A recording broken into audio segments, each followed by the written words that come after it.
Our webinar today is titled Working with Undocumented Secondary Level Students, and we are happy to be joined by our speaker, Shakila Melchior. Shakila is a doctoral candidate in the Counselor Education Program at Virginia Tech. Her dissertation research is on the social justice identity development of school counselors who advocate for undocumented students. Melchior was a high school counselor for 3 years and has more than 10 years of experience working with adolescents from various backgrounds. She also has advocated for undocumented immigrants at the local, state, and national level with a focus on access to education and a pathway to citizenship. Welcome, and you now have the floor. Thank you, and welcome everybody. I'm really excited to talk to you all. I know that we have a lot of information to cover, so I'm going to get started so I'll be able to answer your questions at the end. So just for the purpose of the presentation, I'm just going to go over the learning objectives really quickly just so you all have that information. And so I'm going to be able to provide you all some options that are available to undocumented students and any resources that they can be provided. And we'll discuss strategies related to creating a safe space, and then we're going to strategize ways to make sure that the student remains motivated academically. So our agenda for the day, of course, is to be able to define undocumented students, to provide you all with some facts, what has been done so far, what you can tell your students right now as we move into a new season. We'll look at steps moving forward. Where does your state stand in terms of how they serve undocumented students? And then we'll look at the challenges and barriers that that population faces. And then lastly, we'll go over implications and resources. So before I begin to move into the presentation, I just wanted to have you all take a little poll that Jen is going to pull up, and that just gives us an idea kind of where you're at, and just to kind of see what we're going to be working with throughout this session. Okay, so the first question is, how many undocumented students graduate high school every year? And we have a wide range of answers coming in. We have 20% say 80,000, 57% say 65,000, and 25 are at 70. All right, let's go on to the next one here. Are undocumented students eligible for state tuition? We have, again, a split here. 37% say yes, 13% say no, about 40% say it depends. All right, so let's go on. Are undocumented students eligible for state financial aid? Please take a minute to see what you think. 40% say yes, 40% say no, and then about even 8% I don't know, or it depends.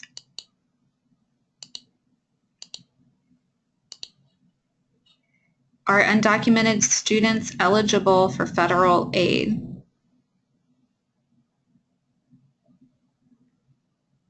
Looks like 100%, well, mainly people are responding no, with a couple, 8% say yes, 8% say I don't know.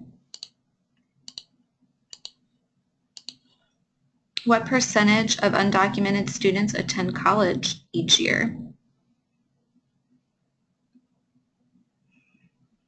We have let's see, 25%, 7 to 9, 9% say 1 to 3, 42% say 10 to 15. So again, a wide range of answers. And then last one. What percentage of undocumented students graduate college each year?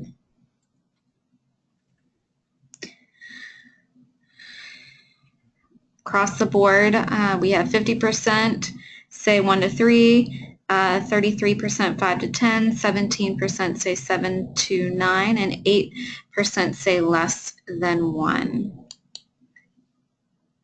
And that concludes the polls. All right, so we have a wide range of answers there. So we're going to kind of go through those facts and see what turns up. So first I want to go ahead and define undocumented students, and I'm using undocumented students, but this actually applies to undocumented immigrants as a whole. But undocumented students are aspiring citizens who were brought, so that could be someone brought as a child or who came with a particular visa and then they overstayed that visa. So that could be someone who maybe had a work visa that expired, a student visa that expired. That can happen. That's more so something that we see with adults. With children, it's usually when they are brought by their parents here and then they don't have paperwork when they arrive here. And we're going to talk about the impact that has on the child. So just kind of looking at some of the facts, there are 11 million undocumented immigrants currently in the United States, and of those 11 million, 2.5 million of them are children, so they're youth. Every year, 80,000 undocumented youth turn 18, and 65,000 of them graduate high school each year. And so some of you had indicated that. 5 to 10% enroll in college, 1 to 3% graduate college each year, and when we look at the barriers, we'll kind of understand why that number is quite low. So something that I thought would be really important to discuss when we take those facts into account is what is currently happening in the climate today in the United States. And so I want to be able to explain to you all what is currently going on in the country that has already been passed legally, what could possibly happen, and what some are trying to do currently. So I want to go over some background first and just move you forward through that, because I think that that's going to be really important. So we have the past and current legislation. So the past legislation would be the DREAM Act. Currently we have DACA, and then there's something called DAPA, which was for parents. And so I'm going to go through each one so that you'll have that information. So the DREAM Act, which is the Development, Relief, and Education for Aliens Minors Act, was proposed legislation for high school students. And what that was it provided them a pathway to gain some legal status. And the way that they would do that is through pursuing higher education or through going through the U.S. military. So unfortunately, this law did not pass, and so a couple years later is when we see DACA, which is Deferred Action for Childhood Arrivals, and this was passed June 15, 2012. And so any student that's documented is protected from deportation for up to 2 years, and so depending on the state, they are eligible for a work permit, a driver's license, and a social security number. To be eligible for DACA, you have to be under the age of 31 as of June 15, 2012. You could not have had a lawful status at that time. You have to have continuously resided in the United States since 2007. You would have had to come to the U.S. before your 16th birthday, be currently in school or graduate with a high school diploma, a GED, or a certificate, or you could have been honorably discharged from the United States Armed Forces, and you cannot have any convictions of a felony or a significant misdemeanor. So those are the stipulations for what we have currently, which is DACA. Something that's relevant to your students is Deferred Action for Parents of American Lawful Permanent Residents. This was a law that was very similar to DACA, and it protected parents from deportation for 3 years, and they were eligible for work permit. So it was something that's very similar to DACA. However, this summer, the U.S. Supreme Court had a gridlock ruling, which means it was a 4-4 ruling that said that they were not going to pass DACA, and they were not going to pass extended DACA for the students, which means they are not eligible to renew it every 3 years now, only 2. So that was something that was put in place, but that was shot down in the Supreme Court. So with that, based on where we are at currently in the United States, if DACA is repealed, because there's a possibility, there are things that your students need to know and there are things that you need to understand now. So as of right now, DACA stands until January 20th. If someone is a first-time applicant, they should wait to apply because it's not going to pass before January 20th. So that's something very important. If the student already has DACA and they need to renew it, they should go ahead and do that paperwork. That's important. And then lastly, advanced parole is an opportunity that allows anyone on DACA to travel out of the United States. if they've been approved to travel out of the United States through advanced parole, they have to return by January 20th. Because if that law is repealed, or if that executive order is repealed on January 20th, and that student is not in the United States, then they will have trouble returning. So anything that is happening after January 20th or on that day, that student needs to stay put, and they need to be very careful about what they're doing. So there's two possibilities moving forward. DACA could end, and there's about almost 750,000 people who currently are awarded DACA. If DACA ends, there is a possibility for deportations to increase. There's already a possibility based on what the rhetoric has been currently that the deportations can increase. But there was a bill that was proposed about, I think, 2 weeks ago by Durbin and Lindsey Graham, and it's a bipartisan bill, and what that bill will do is maintain the protections of the DACA program. And it does the exact same thing that the DACA already does, and if you don't currently have it, if you are eligible, you can apply for this Bridge Act. The idea is that if you put things like this out there, that it can kind of stall or slow down the repeal of DACA, or maybe people would just be okay with changing it to another name, and those students can continue to have those opportunities. So those are some really big things that we have to pay attention to right now. The next thing that's really important is where your state currently stands, and I'm going to highlight a few states so that you all can kind of understand what we're looking at.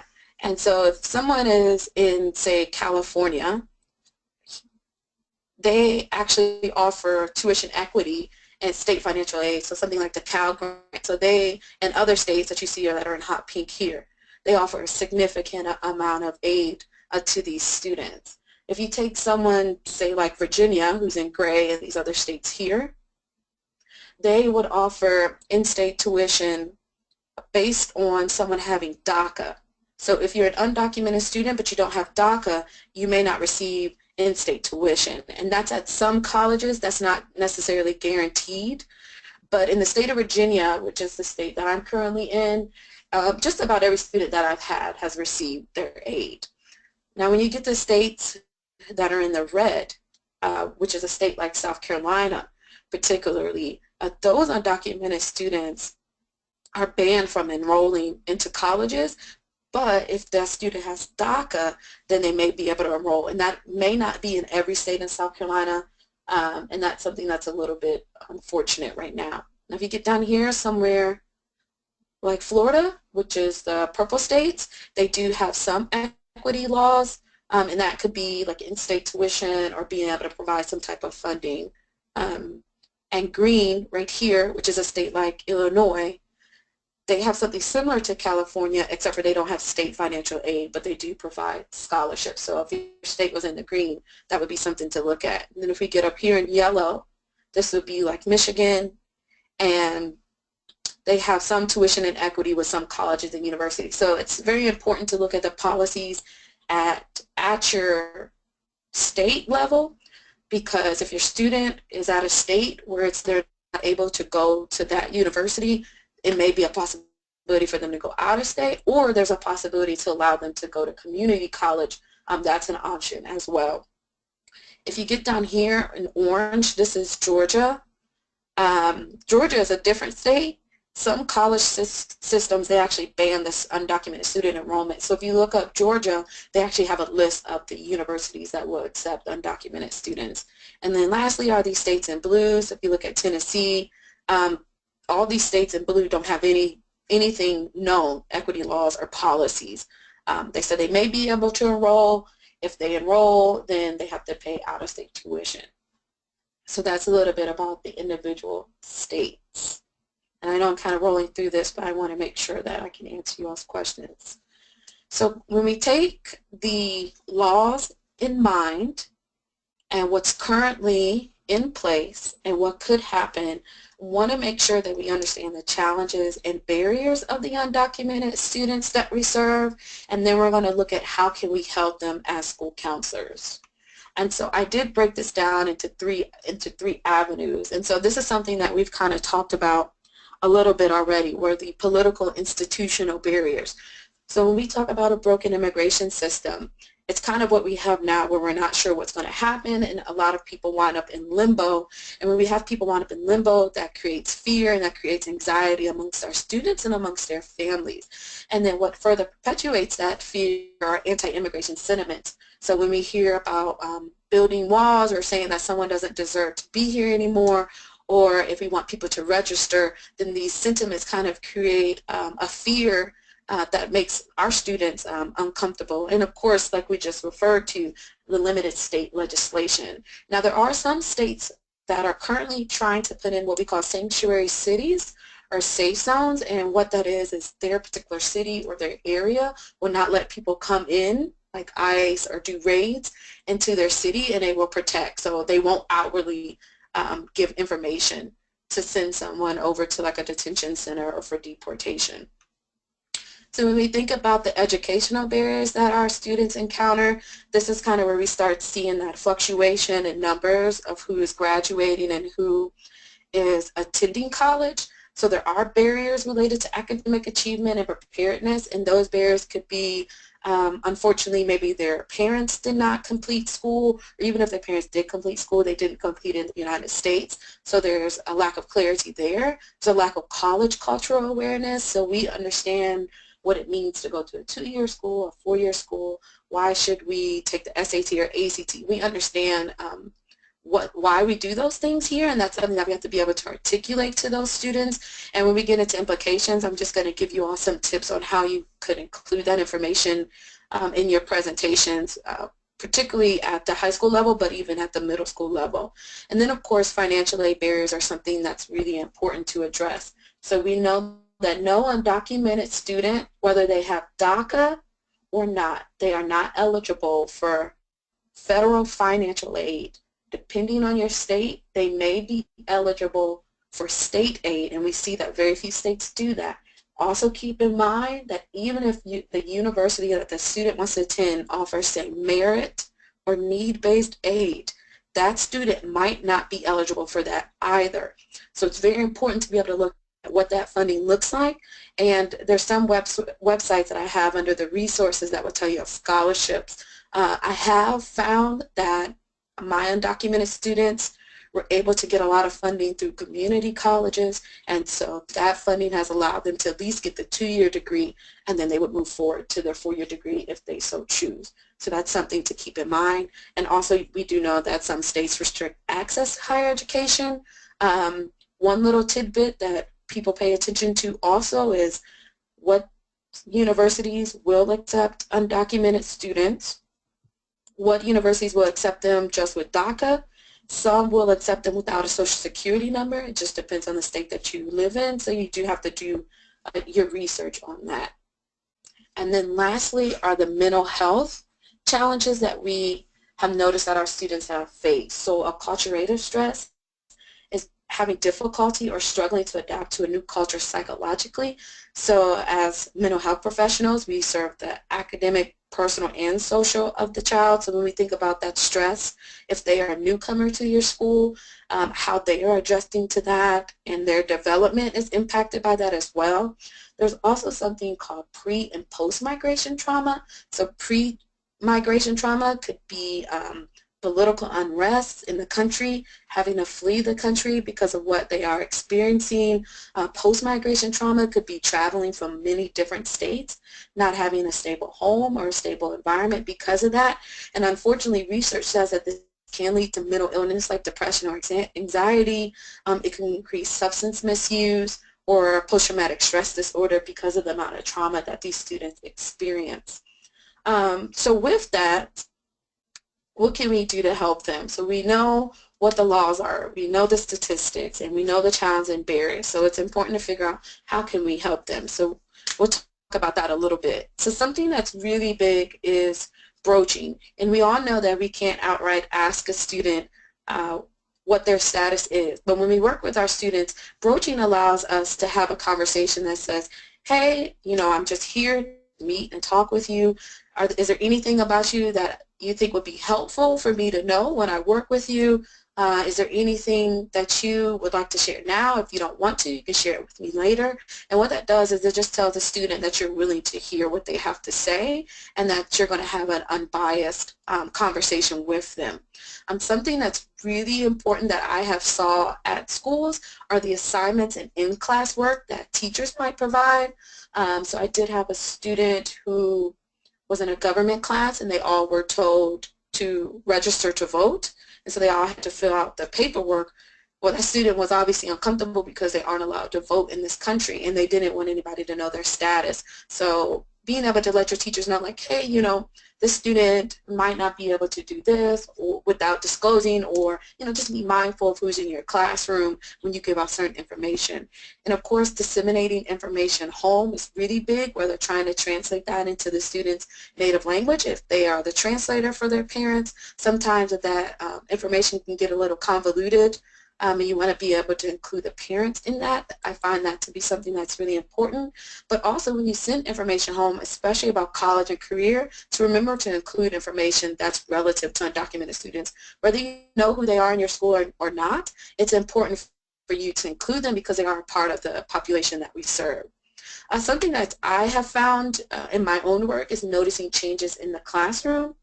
So I had students who they did not disclose their status, and so there were discussions in class about immigration reform, and there was big discussions on, like, they need to leave, they don't need to be here. And oftentimes what happens for those students is they're uncomfortable in that space, and they may come, the teacher may say, hey, there's something going on with this student, and that's important to just kind of address, but to keep in the back of your mind if they do decide to disclose that status to you. And of course, what we're doing now is being knowledgeable of changing policies, which is what we discussed earlier on. So we know what's currently in place, but we also know what could change. So it's important for us to be aware of that as well. And things like this with professional development, making sure that we know what is going on, learning from each other, and seeing what other people are doing is incredibly helpful. And this information also with professional development is you taking it back to your teachers and administrators and saying, hey, this is something that I think we should know about, and let's continue to increase that knowledge. One really big thing is creating safe spaces. I know we all understand that. And of course with teachers in the classroom and with peers. Within the community, it's really big. We forget that our, you know, sometimes our community doesn't necessarily think the same way that we do. And so our students will encounter certain things when they're not there that's really harmful for them or that make them uncomfortable. Sometimes our students don't know that they're undocumented, so they're trying to get a driver's license, and so they may be somewhere out in the community and recognize something similar to themselves, and they're like, oh, this person doesn't have these opportunities, nor do I, and then they may learn kind of late in life that they have an undocumented status, which is really hard. And of course, we're always encouraged to embrace cultural backgrounds. I believe that that's how we connect with our students, and that's how we are able to build trust, because that's something that's really important. People live in fear and they live in shadows. So you want to be able to build that trust with them. And lastly, our support groups that are really helpful for these students. I like these because it gives students some responsibility and opportunities to work through things with others that are similar to themselves, but also to begin to advocate, because we do talk about in school counseling to advocate with and on behalf of our students. And so when they're able to find their voice through a Dreamers Club or through a minority student group, that kind of encourages them to be motivated, to begin to speak up more. And honestly, sometimes that can help us as well to know who is in the school so we know how to serve them effectively. And then lastly, in the college choice process, this is something that's big for a lot of us. I believe in having parent meetings that can be, so in my school that I was at, it was primarily Latino and Latina students, and so I had a separate parent meeting in Spanish, which I found really helpful, and it made the students feel included and it made their parents feel included. Like I said earlier, make sure to incorporate information related to undocumented students in your financial aid and college choice workshop. So when we have those little PowerPoints that say, this is how we're going to do FAFSA, and this is when it's due, just adding a simple slide that says, if for some reason you feel like that you cannot complete the FAFSA, or if you do not think that you're going to be eligible for federal financial aid, come see me at another time so we can talk about this. And then even in college choice, when you're working with your students and you're saying these are the kind of universities that you would like, if you have any questions about a particular university, or if you feel like that you might not be eligible to go there for whatever reason, then come have a meeting with me. Research does say that individual counseling meetings are more beneficial to those students, obviously, because they don't want to be out in front of everybody, but they have found that if you incorporate that information first, the students are more likely to have individual meetings. And then always meeting with community stakeholders about opportunities, particularly your community colleges or local universities. You never know who's there. You never know who has money in regards to scholarships and funding. And so that's something that's really important. But one thing that I picked up on is when someone at a local level has a scholarship, and they may write on there that the student has to be a U.S. citizen or permanent resident. It's just a local one, so it may just be an organization. You can always ask and say, is there a reason why it has to be just U.S. citizen? Is it attached to some federal money? If not, would you be willing to open this up to students who might not have this status? And that's something that could work as well. And like we talked about before, is professional development. And so that's something that we've mentioned. And then I do have some resources, and you all will have access to the handout, but these resources have been really helpful for me and have been helpful for my colleagues as well that I've worked with. But the blog at the top has been really great. That blog does a great job of putting out scholarships as they come, which is really helpful. The College Board gives you really good information and some videos that I like, and a lot of these other ones are like United We Dream and the Dream Project, and then You Lead at the bottom, and Educators for Fair Consideration. They're really good about being organizations that advocate and provide access to education. And so that's something really, really nice. And that You Lead, particularly at the bottom, will tell you your state policies on how undocumented students can be served at the collegiate level. And that Department of Education is a larger resource, but it's really nice. It gives you as much information, if not more, than what I provided to you. That's something that's really helpful also. And then I'm sure most of you have heard about teaching tolerance. That's something that when I looked at it the other day was really nice, because it kind of, especially if you're with younger students, or you can have kind of dialogues in a way that's healthy without bias. And so that's what I really like also. So I'm moving pretty fast here.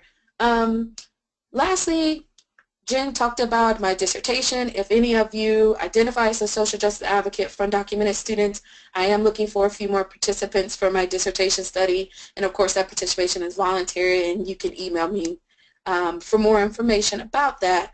But I want to make sure that we get to your questions, because that's all I have. All right. If you have a question, please enter it in the questions section of the go-to menu on the right-hand side of your screen. We have one question that has come in. Let's see. Bear with me. Okay, I am in Arizona, so if they are in DACA program, they can pay in-state tuition, but if they are not, can they still enroll in college? And I assume they would pay out-of-state tuition. So that's a good question. So yes, they can still enroll in college. They more than likely will have to pay out-of-state tuition, but what the student can try to do, which is, I have seen it's worked sometimes, it does not work everywhere, but what the student can try to do is show that they graduated from an Arizona school and show that they've been in school for a certain amount of years, and some schools actually allow that to be sufficient for giving them in-state tuition. Now that does not happen everywhere, but that is something that that student can try to do. All right. Another question, how does reciprocity work for undocumented students? Like from one state to another state? They did not. I'm going to assume it would be from them going from one state to another state. that's going to be harder because some states, if you're going from one state to the next and you don't have DACA, that's going to be hard because you can't show any really documentation. So it would be wise for that student to stay in their state and probably start at the community college level and then transfer to a 4-year. But if you had DACA, you could go out of state, but you would just pay more, and I'm not sure a lot of people could afford to pay out of state tuition without any financial aid. And they wouldn't be eligible for any state aid somewhere else because they're not a resident of that state. All right. Also, I want to pause here and just remind everyone to download the handout for this presentation if you're interested in doing so. Again, that's under the handout tab on the GoToWebinar menu on the right-hand side of your screen. And so we'll get back to questions here. Can or should DACA students complete the FAFSA? I am in South Carolina. For their parents' social security number, is it correct that they use all zeros? South Carolina is a tough state, by the way. So yeah, for the FAFSA, a DACA student should fill it out for the following reasons. And yes, you do use all zeros. You fill it out because some universities require that for scholarships. So even though they're not eligible for federal financial aid, they can fill out FAFSA, and that will go to the university, and the university will at least see that it's completed. Because I have found that some scholarships at the university level, you're only eligible if you complete the FAFSA, even if you can't get the money. So they should at least fill it out so they can be eligible for any scholarships that the university itself will be willing to award them. Okay. All right. Another question. Can you talk more about the Bridge Act?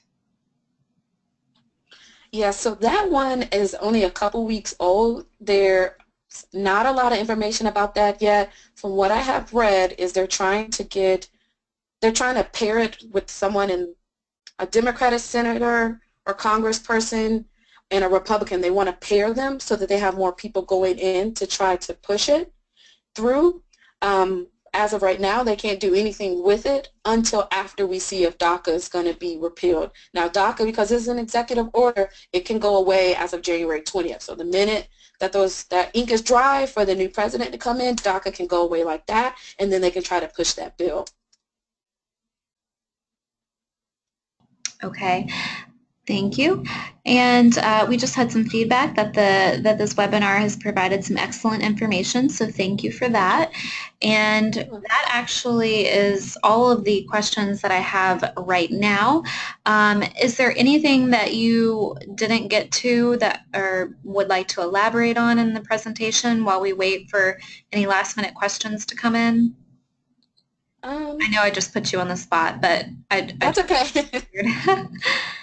No, I don't think I have any other questions. I just want to make sure people just pay attention to their state laws, particularly, and to the federal mandates that are coming out now. We just need to pay a lot of attention and to just be prepared to assist your students in the new year.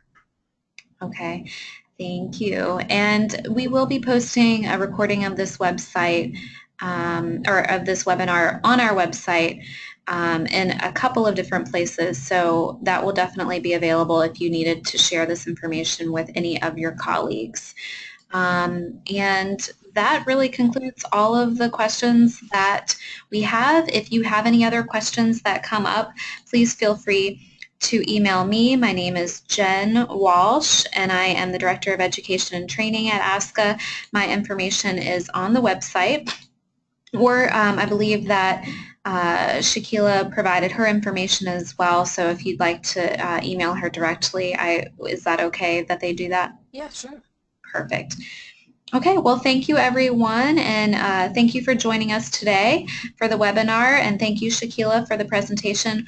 Again, we'll post the recording on the website, and we'll also be offering webinars in the next upcoming months, so please feel free to check those out and register for those. Thank you, everyone, and have a great rest of your day.